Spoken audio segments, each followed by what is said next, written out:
book lovers, I'm Elise and welcome back to my channel.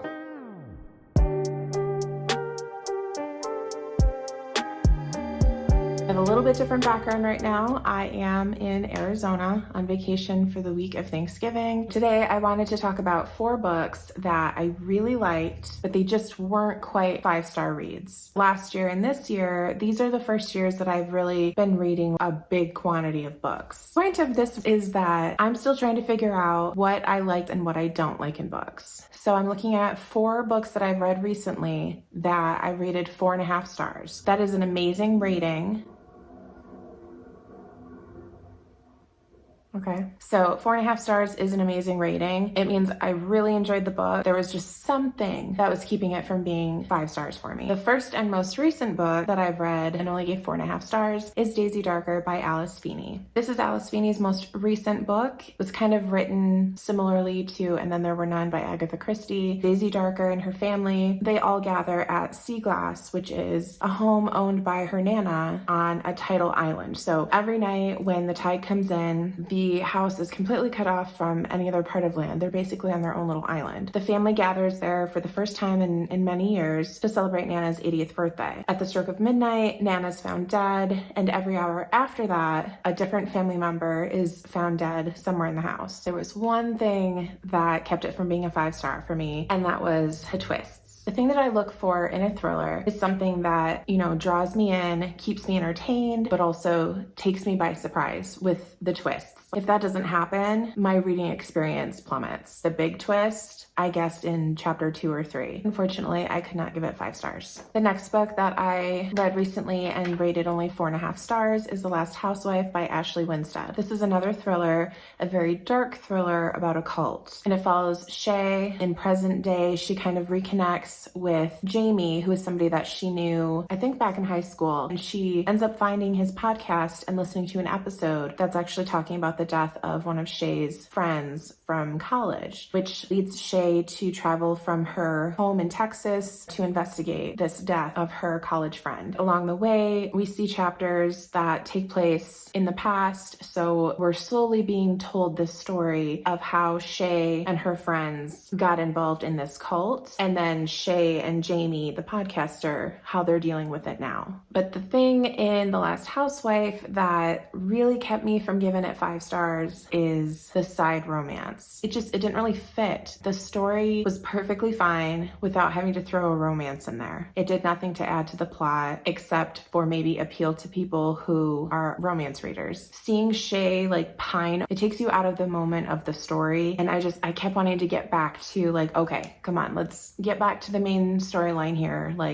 You guys can reconnect once everything is said and done. The third book that I read pretty recently and only rated 4.5 stars is Love in Other Words by Christina Lauren. So this is a story about Macy and Elliot, and they met each other when they were young kids, and they kind of went through their adolescent years together, their teenage years together, and over time they do fall in love. So they are each other's first love. In their time that they spent together, they have this really sweet, innocent romance. And then we also have present day where something happened. They don't speak anymore, and we really don't know what happened. And of course, as the book goes on, the past scenes kind of catch up to the present. At the end, we find out what happened, and I did not like it. The thing that happens at the end is something that doesn't make sense to me. The character that I got to know throughout the entire book would not do that. The ending made me very mad. I felt cheated a little bit, and I just jokingly pretend that the last 10% of the book didn't happen. But it did, so I had to give it 4.5 stars. And the final book that I am talking about today is The House Across the Lake by Riley Sager. This is Riley Sager's newest thriller. It follows Casey, who was an actress, and she needs to get away from the limelight and just really sit with herself and spend some time alone.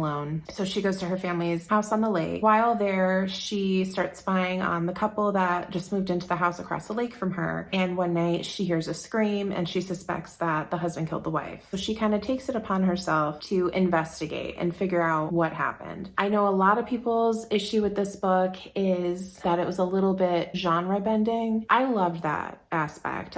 So that part didn't bother me. But what did bother me, there's a couple things. First of all, Casey has a drinking problem. And I know that it's kind of necessary for this story to happen. However, it's something that I feel like we've seen too many times in books and movies. It's kind of like the default that authors fall back on when they're trying to create an unreliable narrator is, oh, let's give her some kind of addiction. So I didn't love that part, but that in and of itself isn't why I couldn't give it 5 stars. It's kind of that combined with this other thing, which is that about halfway, things just kind of got really slow. And I remember thinking, okay, it's feeling a little repetitive, you know, day in, day out, waking up, drinking endlessly, spying and speculating. I got to the point where I was like, where is this going? So I think that combined with the alcohol addiction just really held me back from giving 5 stars to this. There are more books that I've rated only 4.5 stars this year, but when I was trying to look at the list of them, there wasn't really anything that jumped out at me that I could recall. Moving forward, I think I'm going to be a little more strategic. If I do come across a book that I'm only giving 4.5 stars, while it's still fresh in my mind, I want to kind of do a little analysis and figure out, okay, what could have made it a 5-star for me? That way I can make more videos like this, because I think this is really kind of fun, just kind of digging into my reading a little bit deeper. Eventually I can get to a point where I have a good list of criteria. Today, it looks like predictable or cliche twists, unnecessary side romances, actions done by characters that don't make sense for that character, and then relying on drug and alcohol abuse to create an unreliable narrator, but also really slow middles. I'm really excited to do more videos like this. So if we had any similar thoughts on the books that I talked about today, let me know down in the comments. Or if there's other books that you've read and you just couldn't quite give them a 5-star, let me know. I'm super curious, especially if it's a book that I've read. I love to compare ratings and kind of see why people experience books differently. Because we're all different, and that's what makes the book community a beautiful thing. Thank you so much for joining me today, and until next time, bye.